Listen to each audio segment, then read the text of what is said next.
महत्त्वाची बातमी, संध्याकाळी 6:30 वाजता महाविकास आघाडीची बैठक होणार आहे। शरद पवार यांच्या घरी ही महत्त्वाची बैठक असणार आहे। जागा वाटपाचा तिढा या बैठकीत तरी सुटतो का हे पाहणं महत्त्वाचं असणार आहे।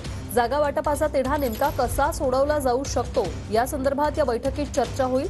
तर सांगली, भिवंडी आणि साताऱ्याच्या जागेचा हा तिढा अद्यापही कायम आहे। या बैठकीत तोडगा काढून अंतिम शिक्कामोर्तब होईल। नंदकिशोर गावडे आमचे प्रतिनिधी आपल्यासोबत थेट जोडलेत। नंदकिशोर, या बैठकीसंदर्भातली काय सविस्तर अपडेट?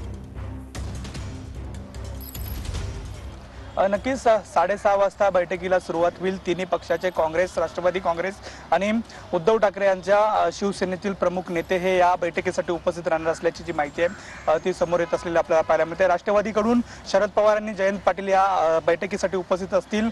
शिवसेनेकडून संजय राऊत हे या बैठकीसाठी उपस्थित असतील। तर काँग्रेसकडून प्रदेशाध्यक्ष नाना पटोले आणि बाळासाहेब थोरात या बैठकीसाठी उपस्थित असल्याचं पाहायला मिळणार आहे। खरं तर प्रामुख्याने सातारा, भिवंडी आणि मुंबईतल्या 2 जागेसंदर्भात जो तिढा निर्माण झालेला आहे तो तिढा आजच्या बैठकीत सुटणार का हे पाहणं महत्त्वाचं ठरणार आहे। खरं तर सांगलीसाठी शिवसेनेकडून उमेदवार जाहीर करण्यात आलेला आहे आणि त्याच ठिकाणी काँग्रेस सुद्धा दावा करत असलेला आपल्याला पाहायला मिळतं। त्यामुळे त्या जागेवरती महत्त्वाचं म्हणजे मोठी चर्चा या ठिकाणी होईल असं आपल्याला पाहायला मिळते।